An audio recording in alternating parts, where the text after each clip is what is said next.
it out tonight. I was challenged to get people in here, and looks like I lost that challenge.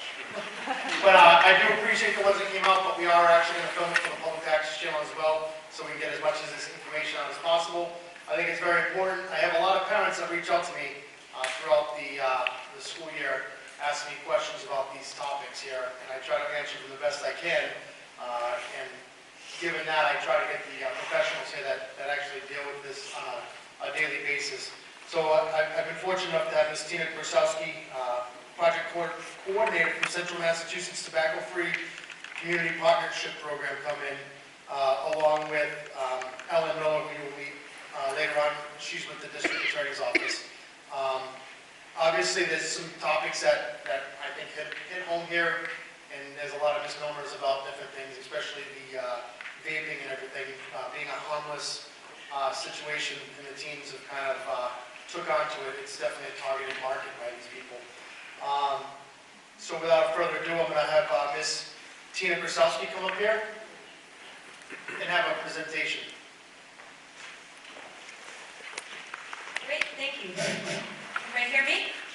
Yeah, great. So again, my name is Tina Grosowsky. I coordinate the Central Mass Tobacco-Free Community Partnership. It's a program at UMass Medical School from the Department of Public Health. We work all over Central Mass to reduce smoking and secondhand smoke. We do that in 3 ways. By working with the boards of health to pass policies to limit the access to tobacco products for youth. I'll talk about that in my presentation. To help people with cessation resources to quit smoking or vaping. And then we have young people in an organization called the 84 Movement that work on fighting the tobacco industry statewide through chapters either in high schools or in youth-serving organizations. So what we're talking about tonight is exactly what you see up here on the screen. It's the new look of nicotine addiction, how the tobacco industry is targeting youth, especially with vaping products. We're going to talk about the industry, how we got here, and what the products are like, what we can do both from a community standpoint, from a school standpoint, and with your parent citizen hat on as well. Please feel free to ask questions as I'm going along. We'll start off with what's happening in high schools across this Massachusetts is that we know from youth surveys. It's called the Massachusetts Youth Risk Behavior Survey. Some schools do their own surveys. You should inquire here if they do. But most Massachusetts high school students have tried electronic cigarettes, and more young people are using them than adults are using them.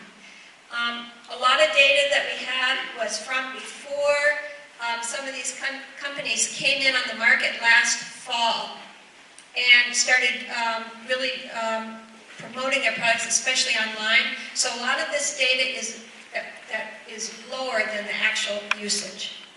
So, what is vaping and what does it look like? This is the Juul product. We're going to talk about this one. So a vaping device, electronic cigarette device, has a battery in it, and it has a cartridge with nicotine in it. The cartridge holds a formulation of propylene glycol. It's not water vapor. It's not water. That's what the youth think it is. It's just water. Propylene glycol has the nicotine in it. You turn on the battery, it heats up the glycol with the nicotine in it, and then you inhale it. It also has chemical for flavoring, which we'll talk about. And the problem is when you heat these chemicals up as well. There's many different names. These on the right are pretty old school by now. Things change really quickly in this market. And the new products are referred to by the product names. Juul is the product name. Juuling is what you do when you use a Juul. And if you go on Google and put in Juuling or put in the Juul website, you'll see lots of videos of young people using these products. The tobacco industry came in and started making their own by the brand name sort of knockoff, Bow, Blue, Max 10, and so there's many others. They come in many shapes and sizes, obviously. Again, these are for the old school, first use disposable ones on the left, vape pens on the right. The issue with these vape pens as well, which I'll talk about, is that you can use other formulations of other substances in these products. So the tank system on the left is a really big system, costs a lot of money. What you get at a vape shop, most high school students or middle school students are not using it, obviously, and because you can't hide it. The most high-tech one is the new product that started coming out last fall called the Juul. The Juul has, again, a battery in it and a formulated nicotine in the propylene glycol. It is like having an iPhone 10 for a young person. Who doesn't want an iPhone 10, right? And they do not associate it with smoking. If you're, remember when you were in high school, what the bathroom looked like when you were in high school? There was the bathroom and people smoked. Students are not associating this with smoking. This is a high-tech device that you can use to inhale nicotine or other substances. So we really have to wrap our head around the fact that smoking is not cool. Any 4th or 5th grader knows that smoking is not good for you. So most young people don't smoke. The rate's about 9 or 10%. So what is the industry going to do? They need new customers, and this is how they're getting the customers. The whole point of the tobacco industry is to get new customers. So the Juul looks exactly like a flash drive. You can come up afterward and take a look. I think Ellen has one as well. It has a device that really looks like a flash drive, where you can see underneath it that you plug into the computer or laptop to charge it up. And then it has the flavor pods, which are the 4 small-looking flash drives on the right. And those are the ones that has the nicotine in the propylene glycol. Now, what's the problem here? We all know the problem with smoking combustible cigarettes. There's 50 years of research on that. What's the problem with these vaping devices? Most kids, again, think it's just water and flavoring. So the propylene glycol we have in many foods, which we digest, junk foods, potato chips, pretzels. And our stomachs digest it because what's in our stomachs to digest food? Acid, right, acid. Is there acid in our lungs? No. So what's happening to this fine mist, aerosolized mist of oil, is that it's going into the lungs at a very mist-fine rate, and over time, it begins to collect in the lungs, is what we're finding. Now, these are new products, right? So we don't have 30, 40, 50 years of research on these products. The couple of years of research that we do have shows that the oil is going into the lungs, which are moist, and oil and water don't mix, right? So what's happening is it's just collecting in the lungs and can produce pneumonias, respiratory infections, and bronchitis, which is not good for anybody, especially not good for young people, right? So the Juul especially has high content of nicotine because they make a formulation called nicotine salts, which goes to the brain really quickly. And when you draw in on it, it is very smooth, so it doesn't have a bite in the throat or going down into the lungs. If you remember when you if you ever did try your first cigarette, you were like, ugh, this tastes terrible. Just that alone is a deterrent for many young people, right? So the problem is that this does not have that kind of, sensation or, biological, organic deterrent. This tastes good, and there's no bite to it. On the Juul website and on the Juul pack, it says the equivalent, each pod, flavor pod, has the same equivalent of nicotine as a pack of cigarettes, which is anywhere between 30 and 40 milligrams of nicotine in one Juul pod. Teens tell us that they go through a pod a day if they're using it throughout the day in school, which we know they are doing easily, either in class or in the bathrooms at every 50 minutes. So by the time you get home and then go through another one into the evening, you're either a pack a day worth of nicotine for a young person or 2 packs a day of nicotine. That's a lot of nicotine. So these are some examples of flavorings. Again, if you go to a vape shop, these are called vape juices and how they're marketed. These are some new emerging products. So we're in October 2018. October 2017 when the Juul first came out.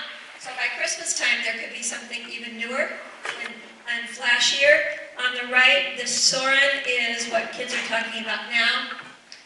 Even easier to hold in your palm and very sleek looking. So you heat up the battery, turn on the battery, it heats up the nicotine, you inhale, and then you exhale.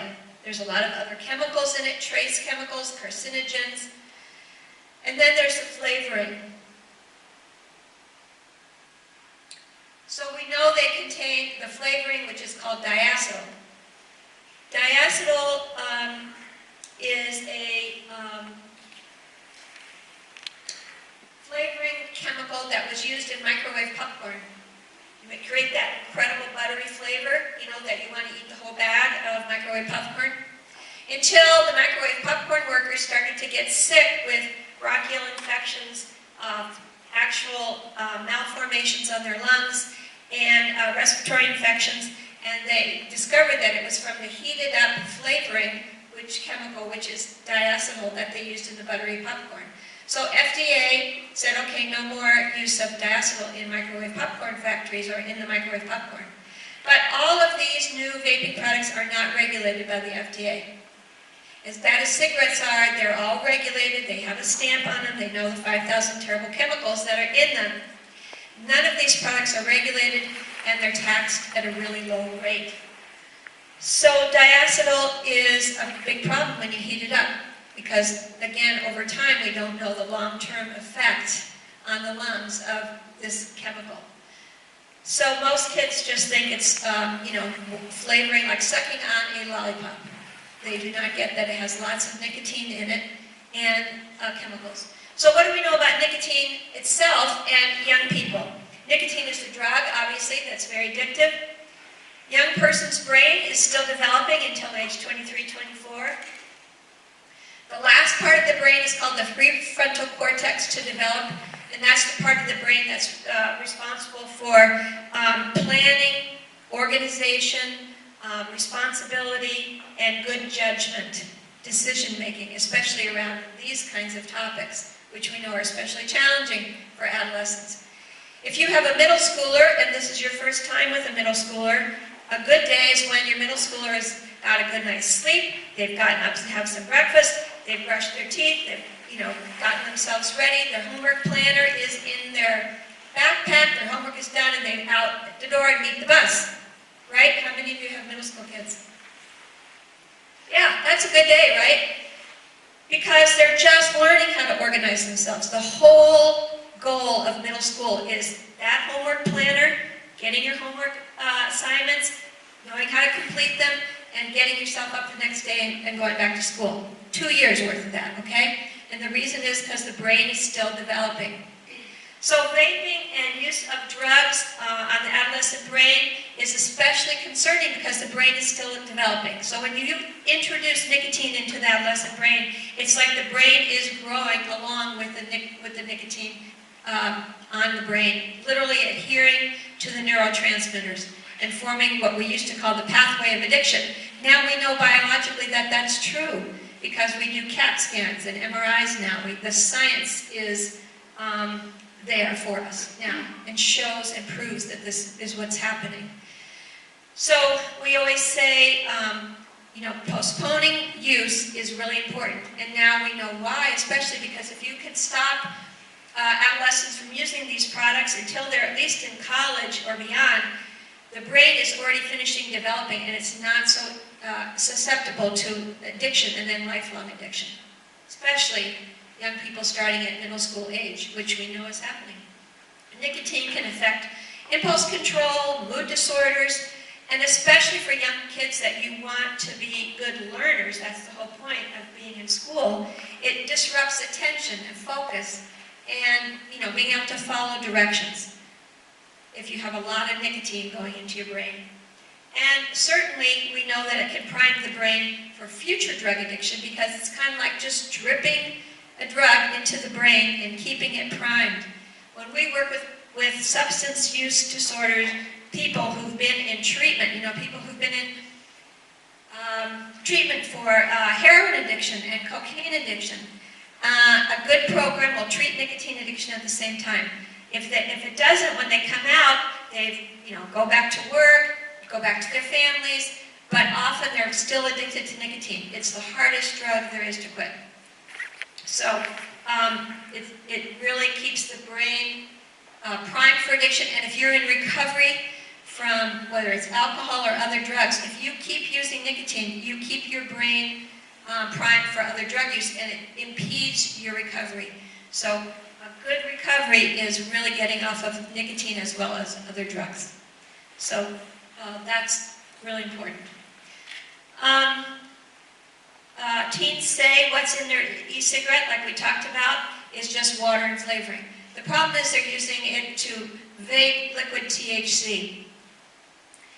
Liquid THC has, again, just no scent. So like the other fruity flavors that the industry is making, bubble gum, cotton candy, gummy bear flavors of these products, it does not smell like when you were in college and you smoked a joint. This is not, our age products. These are new products with new capacities because of the technology. So they can be in school and vaping liquid THC in school, and I think school resource officers are just beginning to have some testing equipment to be able to test the products, and the industry has made it possible for them. We know that e-cigarettes are not really safe for anybody. If you're an adult and you've quit smoking combustible cigarettes, we say that's terrific. There's nothing worse for you, your doctor will tell you, than smoking combustible cigarettes. But if you've gotten off them and are using an e-cigarette, the problem is that you're still addicted to nicotine. It's very hard to get off the nicotine if you're using an e-cigarette. There's research developed, FDA-approved medications and nicotine replacement therapy to help people quit. So, as we discussed, they're using this for other products. Something that looks like a USB drive is what these products are like. Because the industry is targeting these products towards young people, especially by advertising, and not traditional advertising, because if you remember, the tobacco industry cannot use television for advertising or billboards anymore, or even magazines, because of the laws that went into effect from the settlement. So they're using social media especially to promote these products, especially with placement in videos, in music videos, and Snapchat, Instagram, Facebook, without naming the product, but just putting them in, with images, and using celebrities to promote them. So young people, think that, again, this is like very cool, and, is the latest technology and is perfectly healthy for you. That's the problem. And the industry continues to promote it. They make products that are sweet with the flavoring, cheap, relatively speaking, compared to packages of cigarettes, prices of nicotine and easy to get, with lots of flavors. They say that flavoring is the most top reason why they use these products. And they create coupon-based strategies for low prices, so you can buy them with coupons for as little as $1 on websites. And up until very recently, Juul company, if you went onto the Juul website, all you had to do was put in a birth date, a card number, an address, and hit click, and it will be UPS to your house. So if Mom, you're at work, Dad, you're at work, Johnny's at home after school, UPS man delivers the product, they sign for them, and then they've got it at home. So there's no age restriction, as opposed to, hopefully in the retail environment, there is an age restriction, and they're not able to buy them. So the good news is that the Attorney General here in Massachusetts, and just within the past 2 weeks, FDA has started to go after these companies, saying that they have to change their marketing practices and change their advertising and selling online to young people. So if you go to the Jewel website now, you have to actually have a credit card, not just a gift card. Like if you, before, kids would, get a gift card from grandma or put their money together and go to Walmart and get, there's all sorts of, gift cards you can get and just use them online. Now you actually have to have a credit card account linked on the Jewel website, and so they've changed it up a little bit, but only with pressure from the FDA saying, we'll not let you sell any of these products anymore if you don't change this. So low prices and being easy to get, even in the retail environment. Compared to a pack of cigarettes, if you pay $15 to $20 for a Jewel kit, you get the Jewel, you get the charger, you get the 4 flavor pods. If you buy the 4 flavor pods separately, they cost $2 a piece. You usually can't buy them singly, so in a pack of 4 for $8. So a pack of cigarettes costs $10 with tax, brand name cigarettes.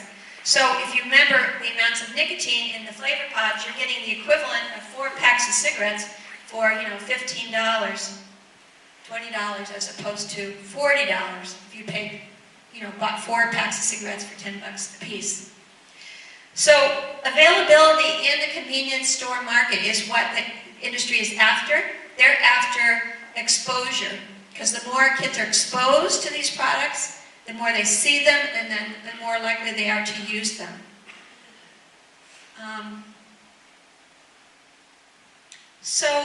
In Massachusetts, this summer, we just got the age of tobacco sales raised to 21. Hopefully you've heard about that. There's also the pharmacy ban. Many communities have passed these regulations town by town, but now it's going to be statewide starting January 1st. No sales of any tobacco in any pharmacies.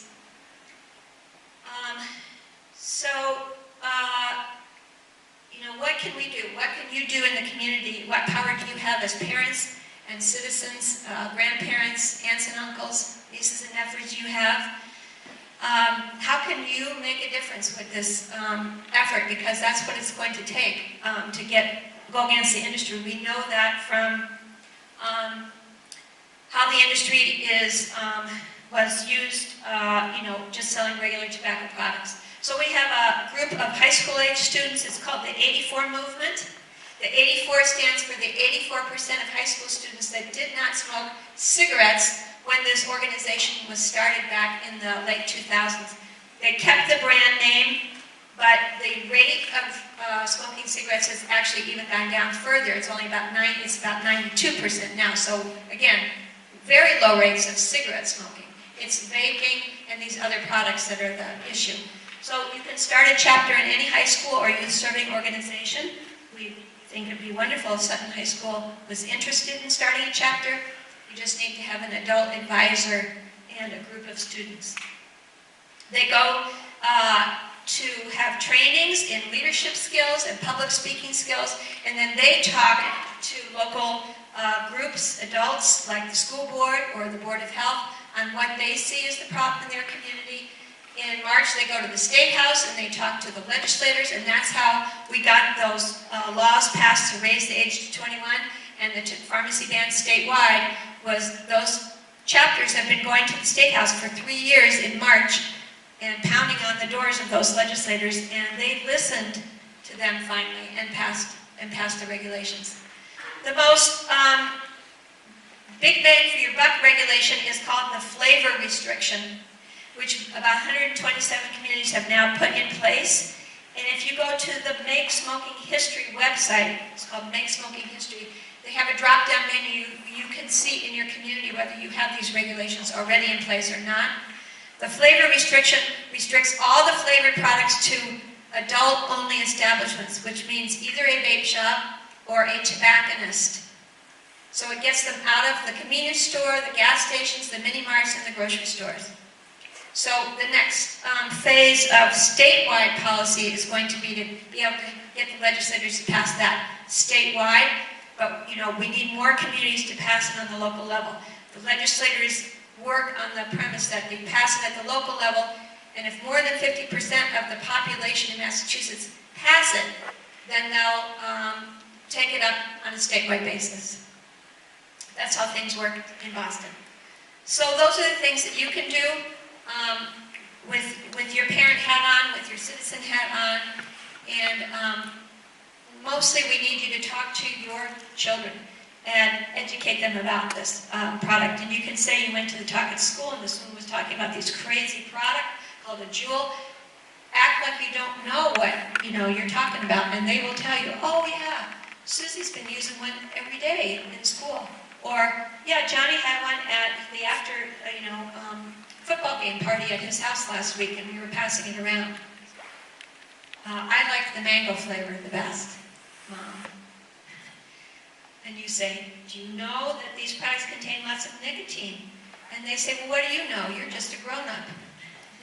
And that's the challenge, is how to educate them about the fact that they're not regulated and actually what is in them. And that's the work that we have to do. So, any questions?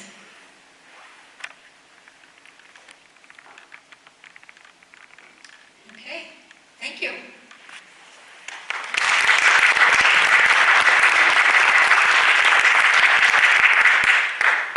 All right, folks. So that was awesome. So if you guys don't think we don't deal with this on a daily basis in the middle school and high school, taking these products from kids, you're wrong. We do.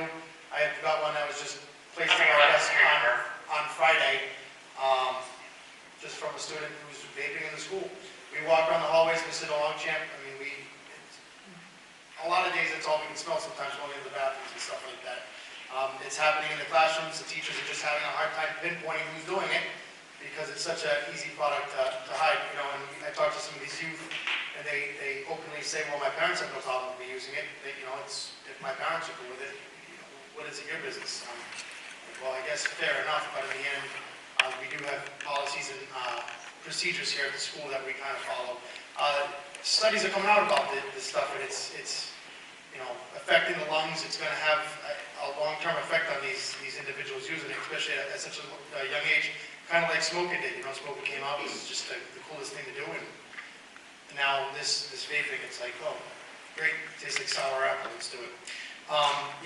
The best defense we have in helping these kids are you parents. I always challenge the parents to be nosy and to get in there, and some parents think they're invading the kids' privacy and all that stuff, but I guess if we're not doing it in their best interest, who really will?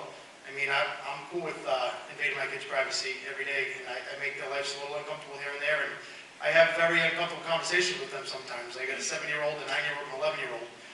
It's never too early to start having those uncomfortable conversations, I feel, and I think it's going to help as they get older to kind of trust that you're willing to listen and have these uncomfortable conversations where they won't feel odd or strange coming to you to talk about the stuff. My 11-year-old daughter's fantastic, and she comes up to us all the time and talk about things she's seen or heard, and we kind of answer the questions. They're exposed to a lot of stuff out there in the world right now that we never were. The world is not as big as it used to be. They see and hear so many different things, whether it's on from their Fortnite, whether it's on Snapchat or Instagram or Finsta or one of those sites that we're always dealing with here with online subject matter. It's sad that 12-year-olds and 11-year-olds are exposed to a lot of this stuff, but the fact of the matter is they are. And if we're not, as the parents of those young children, ready to pop the bubble that we're trying to protect them from the world in, some of them may be led down the wrong path with that. So I'll get off my soapbox on that, and I will let Ellen come up here and begin her presentation. Ellen has worked with the kids most recently. She's done some presentations at the elementary school. Next week she's going to be here for the middle school age students, presenting a lot of this subject matter to their age group. She's not throwing it at them in the adult terms that we kind of throw out here. She has a great program. I've worked with her. She came with the police academy that I did this summer, and she's really become a great resource for me. I appreciate it. Come on up here and it's all yours. I guess the first question is, do I need the microphone?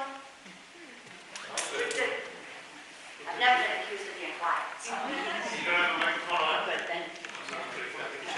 Oh, that's perfect. It's right there. Let's just take this. I just want you to know that I have lots of uncomfortable conversations with Mr. McGee also.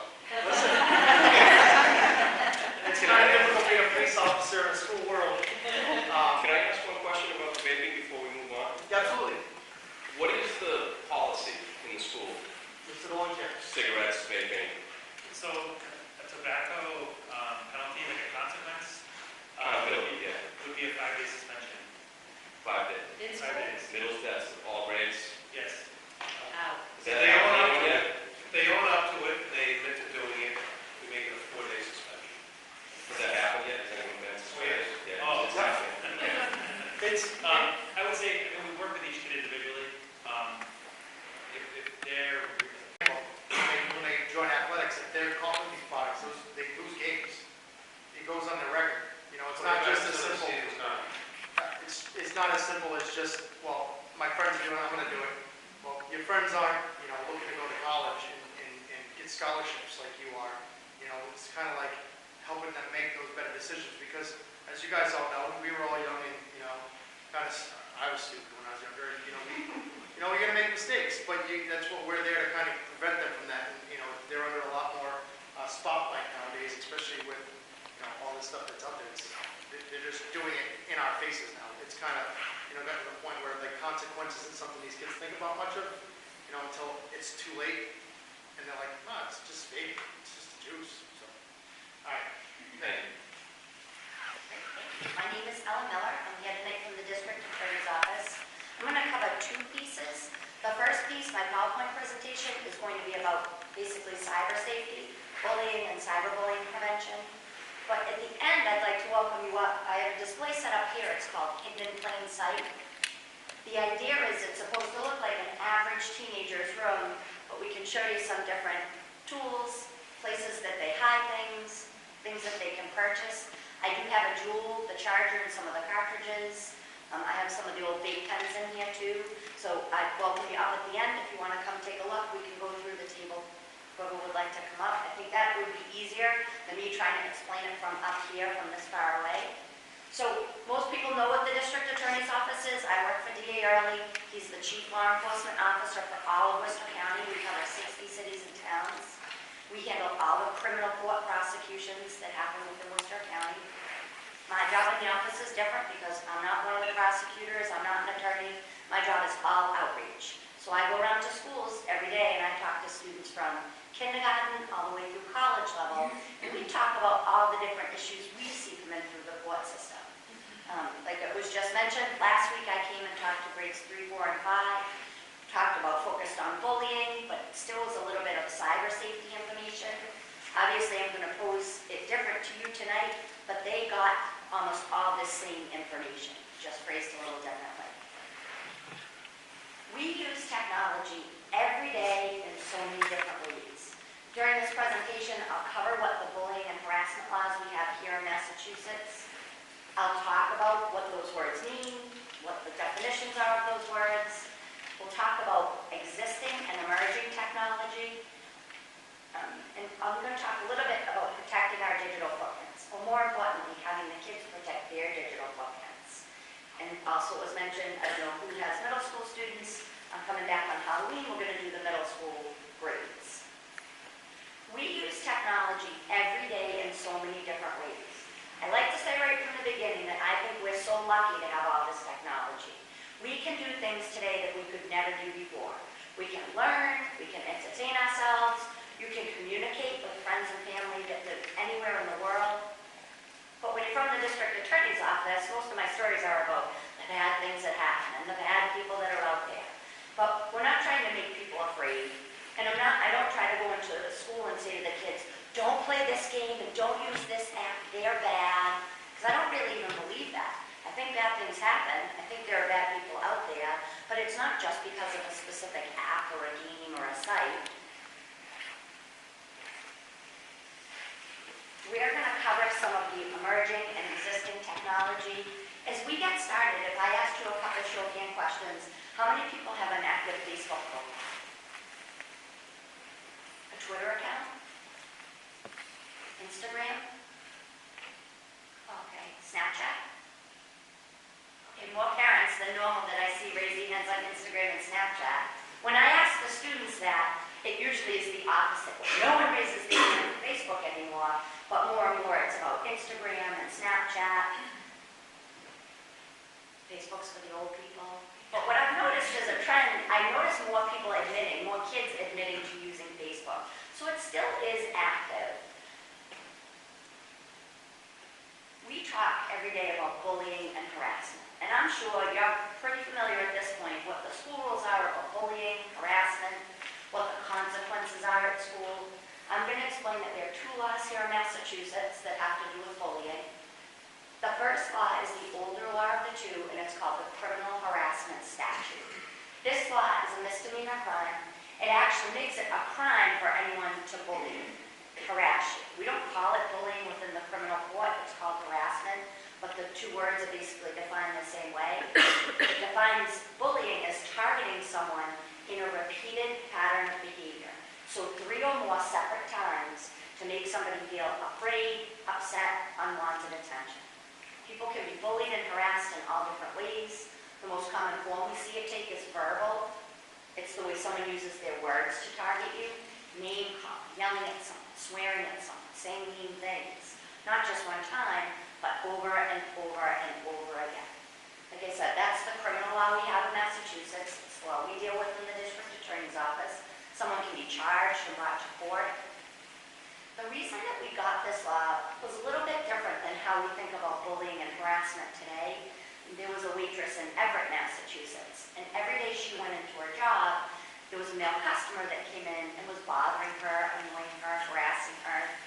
She went to the court to file a restraining order. Most people have heard of a restraining order before, yes?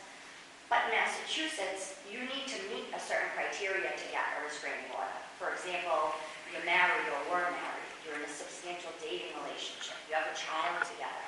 Or you live under the same dwelling. So college roommates or roommates could technically get a restraining order and qualify. But this woman didn't qualify. She didn't ever date this man. It was just a customer. So she had no prior relationship with him. They advised her that she was denied that. If she wanted, she could pay to have a civil injunction put in place, which you have to pay for. She did do that. But ultimately, the man sent her a package in the mail, and it exploded and killed her. And it made people stand up and say, we can't just protect this group of people from harassment. We need a law that would protect everyone from harassment, regardless of their prior relationship. So because of that case, it's actually called Sandy's Law after that woman. That's how we got this law. So now we see it more, it could be used in a school setting where they don't necessarily have to have been students that dated each other, they could just be students at the same school. The second law we talk about, it's called an act relative to bullying, and this law is all about schools. It's all about how schools write their rules about bullying, how they report and record on incidents of bullying, and even how they educate the students, faculty and staff, parents. It's all about learning what bullying is so we can put a stop to it. It's all about prevention. There are no new crimes that were created when this law went into effect. Unfortunately, the reason that we got this law, there were 2 major incidents that had happened in Massachusetts leading up to the law being passed. And it was a 15-year-old girl from South Hadley, did I skip one? And an 11-year-old boy from Springfield, both who took their own lives because of being bullied in their cyberbullying. So because these 2 cases made major news headlines, world news even, they also both had families that became very vocal at saying, we want a law passed. We don't want to see this happen to any other young people. That's how this law got put into effect. I can tell you when I do the bullying talks or the cyber safety talks with the kids, our #1 safety tip is to tell a trusted adult. To turn to someone that you know and trust if something is going on. Now, if you can imagine, at elementary school level, I get a lot of, well, not tattletale. As kids get older, they use other negative words, like snitch or a rat. But we're not talking about telling on someone to get them in trouble. We're talking about not keeping something bottled up and inside and simply talking about what's going on. And they might not even see anyone get in trouble as a result of talking to an adult. But an adult can just have some good ideas on how they can help themselves, handle themselves, avoid certain situations or people altogether. As part of the law, what was mandated of school districts, they also have to have the policy posted on their website. So you can go right to Sutton's school's homepage, and you can navigate to where the bullying prevention plan is. The second law, the Act relative to bullying, it defined bullying, but it also defines another important term called a hostile environment. Because I think on any given day, you could say we have kids that maybe just don't want to go to school that day. But in these cases, the bullying and or cyberbullying is so severe, it's creating a hostile environment at the school. Part of this law also indicates that it's a school's responsibility, even if these incidents happen off school property, outside of school, if it turns into an event that spills over into the school day, something that went online all night long and it spills over into a problem at school, it does become an issue for the school to have to deal with. Another important thing we pull apart is the difference between conflict and bullying. Because we all have conflict, especially the students, every day in their lives. But what's the difference between any kind of conflict and bullying? And there are two main points. First of all, it's an imbalance of power. In a bullying situation, someone's trying to have power and control over that other person, not just a disagreement or a fight. It's also a repeated pattern, and it's not one time or a breakup. It's that someone's targeting someone over and over and over again. Sorry, I skipped ahead on the teletrusted adult piece, but it's really an important part of our presentations. And I know Officer McGee said, I came and we did the drug awareness with the Junior Police Academy. Even then, what are we talking about? Talk to someone. Talk to someone that you know is us.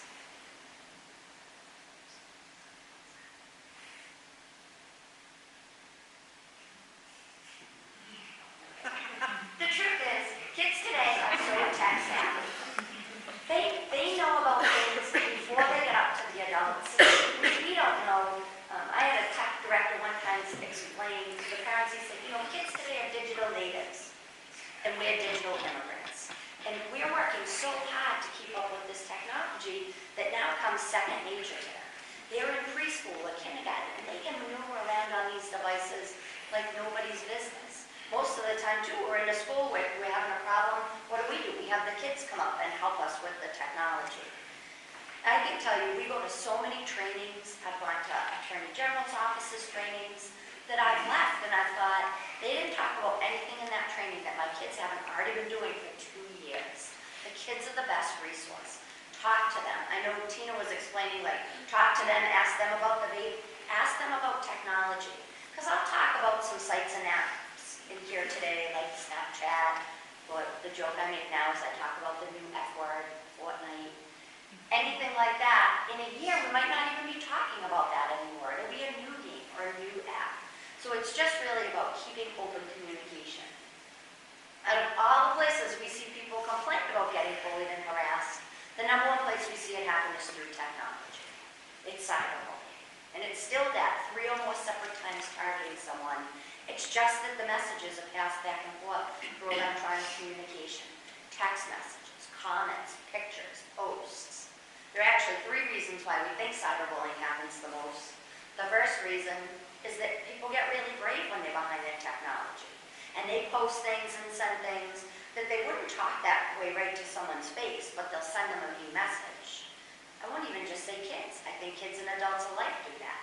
You're behind a screen and you're braver to say or post things that they wouldn't normally do.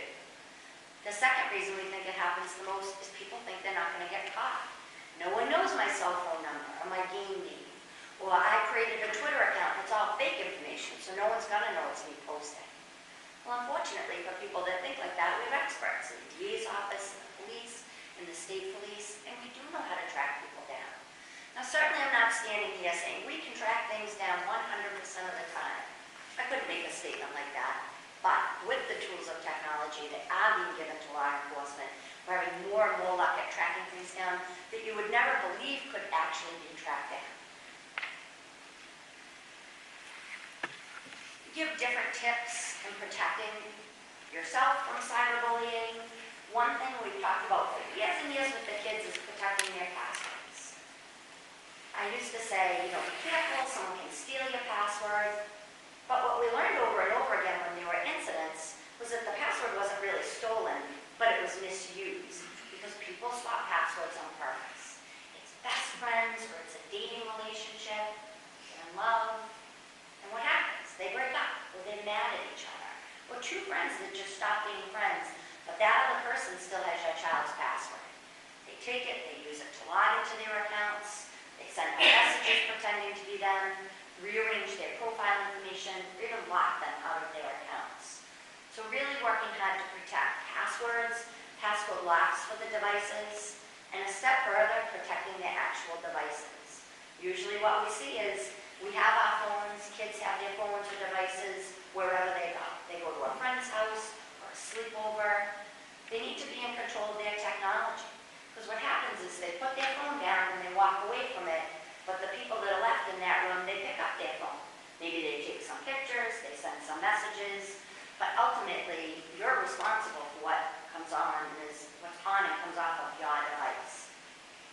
I did a 6th grade talk one year, and a student came up to me at the end and she said, "Oh, remember how you were talking about protect your phones?" She said, "One day after school, I had my 2 best friends come over my house. The 3 of us were in my room, fooling around on my phone.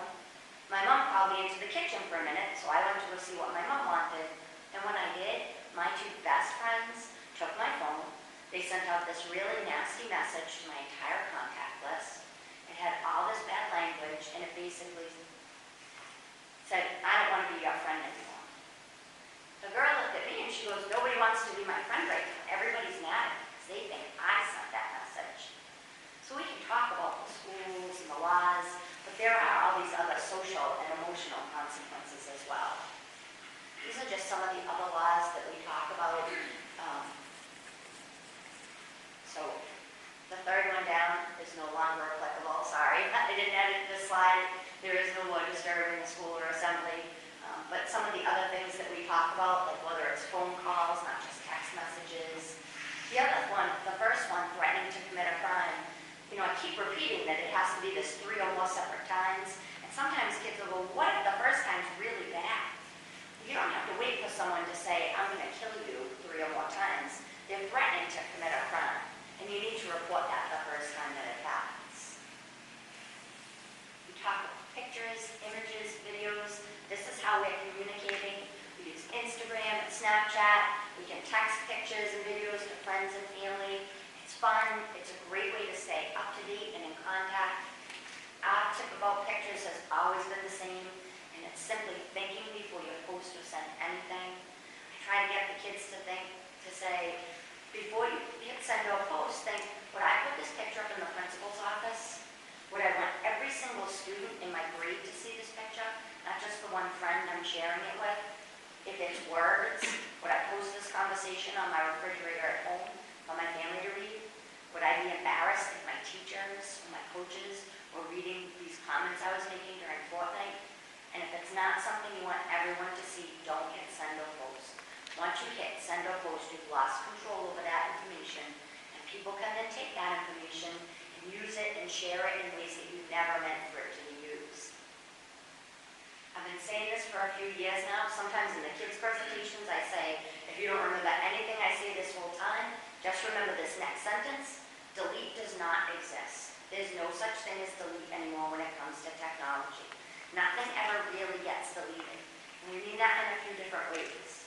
So first of all, the internet does something called archive. If anyone has ever heard of that before, it just means it's constantly saving information. And there are some archiving websites, you can go back as far as 1996 and see what was posted on a certain date and a certain time by a certain person. So not what your page or your profile looks like today, but maybe what it looked like 2 weeks ago. Maybe 2 kids that had a back and forth and they thought better of it, so I better pull those pictures down. We can still go back in time and find it. And when I say we, I don't mean we, the district attorney's office, I mean we, the general public. They're public archiving sites. Let's take a minute just to talk about Snapchat. Because if you don't know, the basic idea of Snapchat is that I can take an image and send it to someone, but time it to delete. I'm only going to let you look at it for like 20 seconds, and then it's gone. Maybe I post it to my story, it's there for a day, but then it disappears. It's not really gone, and that's not gone in a few ways. So first of all, we have these devices now that have these really intricate operating systems, the guts that make our devices run. So I take a picture, I send it to my friend, they look at it, it disappears, they can't see it anymore. Sometimes as a sender, I can't see it anymore. But law enforcement can extract it right off your device or off the Snapchat server where it doesn't delete them. And the easiest way I can describe that is if I take a picture and send it, it doesn't go from my phone to your phone, it goes from my phone to the server to your phone. And it doesn't disappear off that server. I was at one school and a tech director got up during the talk to the kids and they're like, oh yeah, remember we've been talking about these server farms that they have. So it's basically these farms and farms of information that's just being collected. It doesn't really go away. What's to stop someone from quick taking a screenshot of that Snapchat before it deletes? Nothing. I had a middle school student quick raise his hand during my presentation. He's like, oh, but miss, you get notified. So if someone takes a screenshot, you get a notification, which is true. I don't know if you've ever seen or heard of this before. I said, oh, that's good. You know what it should say underneath the notification? And there's nothing you can do about it.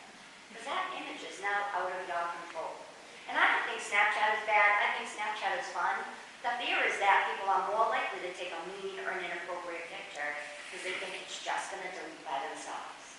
And even with the notification, what do people do? They just take another device and just take a picture of the picture on that phone. So then you don't even get the notification. And why is that so important to talk about delete does not exist? Because every single day that we learn, we're adding our digital footprints. Where every profile you have created, gaming account, picture you post, comment you make, group that you join, the likes that you click on, it all adds up on your digital footprint, and those digital footprints follow us, and more importantly, our kids down the road. And what we learn every single day is that high school athletic programs, colleges, scholarship programs, employers, they research people online before they hire them or accept them into their programs. You don't want to see something someone does in middle school hurt them in a couple of years where it's not that they did anything illegal, but it's something just enough that an employer looks at it and says, I don't want that kind of person working for me or representing my company. I don't know how many of your children are student athletes. I think at this point in time, I could probably just do one full-hour presentation just on sports stories. High school, college, professional, athletes not accepted onto teams, kicked off of teams, teams that have been disbanded. These stories come up every single day. I found these 3 quotes. I think that they apply whether you play sports or not. It really applies to everyday life. I'll read them out loud just quick. Penn State dropped another prospect that's saying you lose social media presence. Actually glad I got to see the real person before we offered him. Duke University, our jobs depend on the young men that we recruit. Your social media pages say a lot about your character, discipline, and common sense. And then finally, SMU came across an awful Twitter account today. Shane, the kid was a really good player. On to the next one, get a clue. We hear these stories every single day. Oh, I thought the other sports story I tell, I don't know if anyone heard this or you're a baseball fan, it was 2 years ago, there was the Little League World Series, and the girls softball team, they were making their way, beating the teams they needed to beat. They beat the last team that they needed to beat, and at the end of the game, so now they're going to get to go to Little League World Series. At the end of the game, the girls gathered in the dugout and took a Snapchat picture with the majority of them were holding up the middle finger. They wrote some kind of wording on the picture, like, forget your host team, we're going, you're not. Well, what happened? Someone took a screenshot of that, sent it to Little League World Series headquarters, who turned around and said, nope, now you can't come. Unsportsmanlike conduct. After working so hard toward a goal and you can't go to a Snapchat picture? I tried to get the kids, I said, now you say you're on the team, you're in the picture, you didn't even hold up the middle finger, but you still can't go because your whole team can't go. And we hear these stories every day. It's not just students, we see people lose their jobs because of things that have been posted. Oh, this one in there.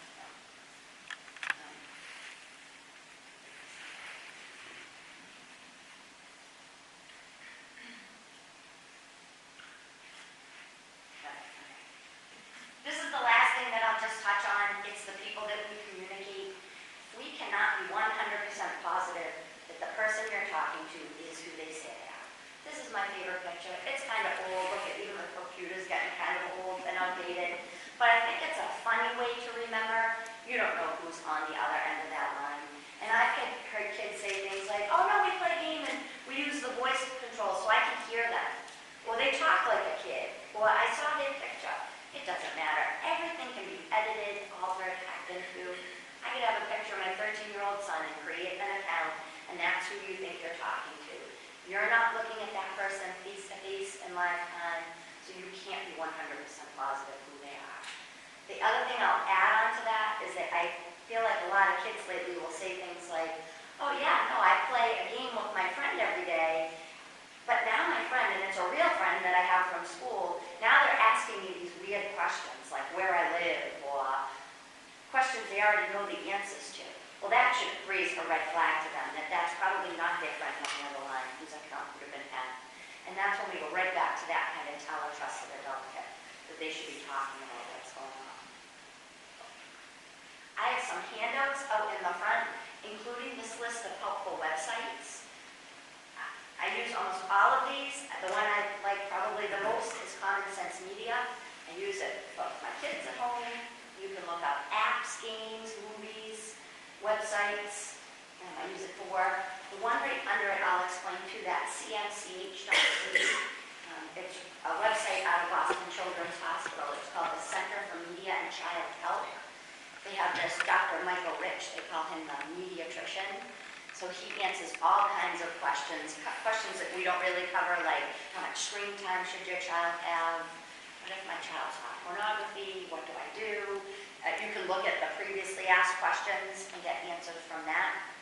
I'd be happy to answer any questions right now, or we can move right on to the Hidden in Plain Sight display. You can ask me while you come up here as well. Thank you much for your time tonight. So before she moves on, I kind of like to just put my little 2 cents in on everything because it kind of brings it to our community. You know, we hear a lot of people speak, we see things on the news, we're like, not happening here. You know, we're going to go, this is Sutton, I mean, this is awesome, you know what I mean? And it's a great community. Unfortunately, we have dealt with a lot of different bullying incidences, you know, different types of inappropriate pictures that have been taken. I dealt with several last year, both middle school and high school. And it comes down to that same basic fact of, you know, the individuals, female and male, shared these images with people who they thought they could trust.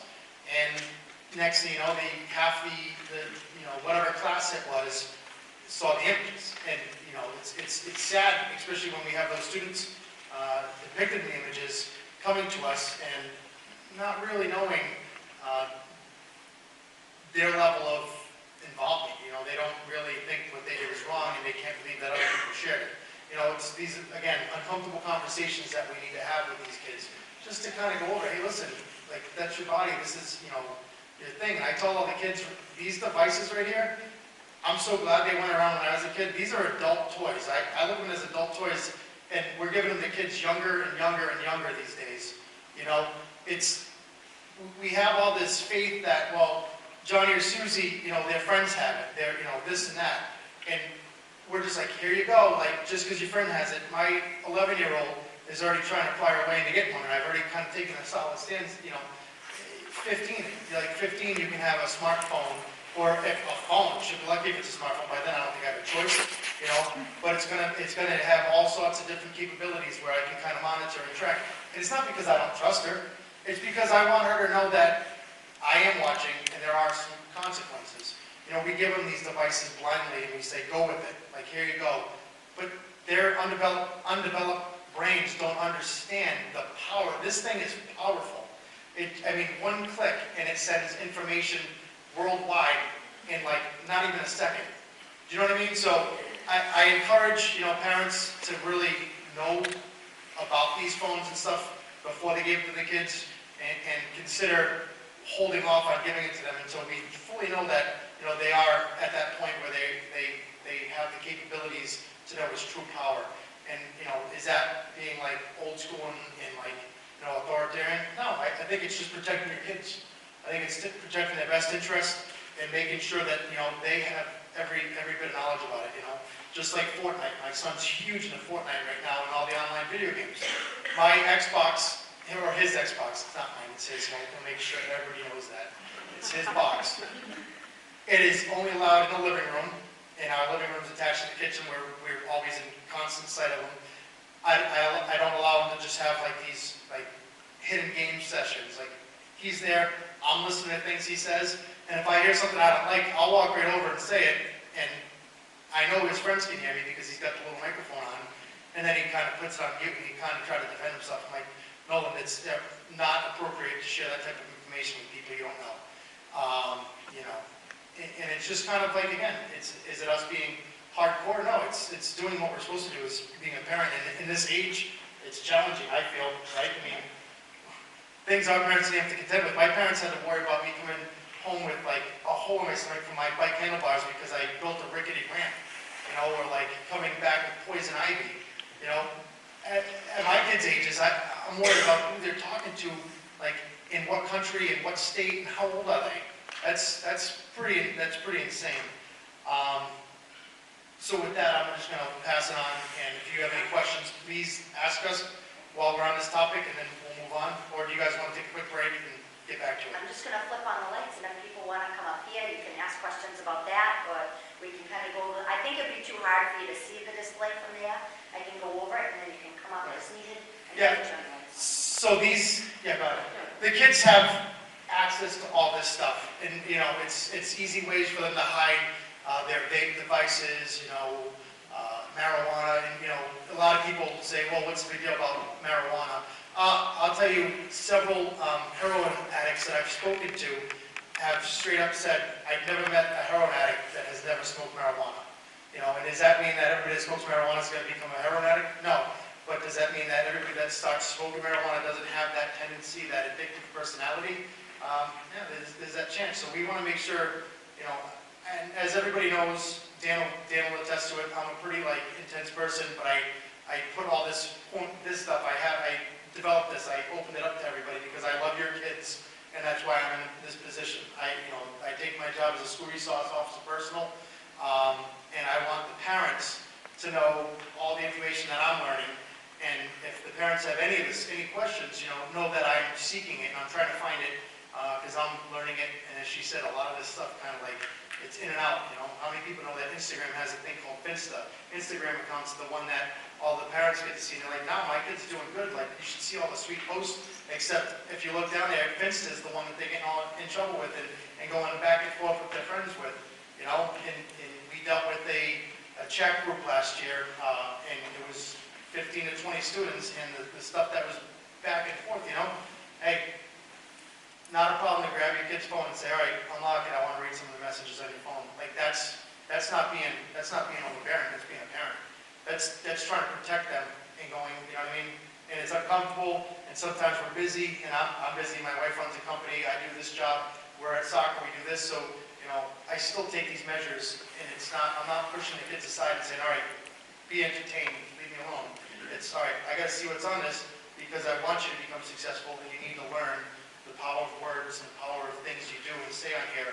You know, like, if you can't say it to their face, I would never walk up to Ellen and say anything derogatory, nor would I post anything derogatory. I'm a person that I will stand face to face with you, let you know if I have an issue with you, deal with it that way. Unfortunately, our kids' generation is learning. It's a lot easier to do this, and then I can walk away from it with no guilt or feeling sorry. So we will open up the stage to you guys if you want to come up. Please feel free to ask us questions about any stuff we've covered, and just kind of get hands-on and check things out. Ellen's very familiar with all the products on stage. There are vape devices, there are cans and things that kids can use to hide devices in. So if you, as I encourage parents to do, go through their bedroom or go through their vehicles and look for these things, man. Technically, they're away from the house for about 7 hours every day. Gives you a great opportunity to kind of get to know your kid a little bit more intimately. And I encourage it. And that's, again, do I think that's being overbearing or anything? Heck no. You're protecting their interest, and you're letting them know, all right, I'm looking. You know, we have these different kits over here. It's in this bag, this Sephora bag. There are kits out there that you can get over the counter at CVS, at the dollar store, at Walmart. That test for marijuana, test for different types of drugs, and actually test for nicotine. So if you don't think your kid's Vaping, nicotine, if they're using it on a regular basis, stays in their system for 1 week. Marijuana, if they're using it on a regular basis, stays in their system for 1 month. Cocaine or anything like that stays in their system for 3 days. All right? That's all stuff that's good to know. And I'll tell you what, if you test them once, guess what? Now they know it's an option. And you give them an easy out when they're at the party and like, nah, I can't do that. Well, why? Well, because my parents are going to test me. And if they test me, you're not going to see me until like I graduate high school. You know what I mean? So put the burden on you. Don't put the burden on your kids. You know? Hey, my parents, they care about me. Sorry. I can't do that. You know? But have a good night. So, all right, I'm going to stop talking because I can go on and on and let you guys get up here. And the truth is, every time I run this display,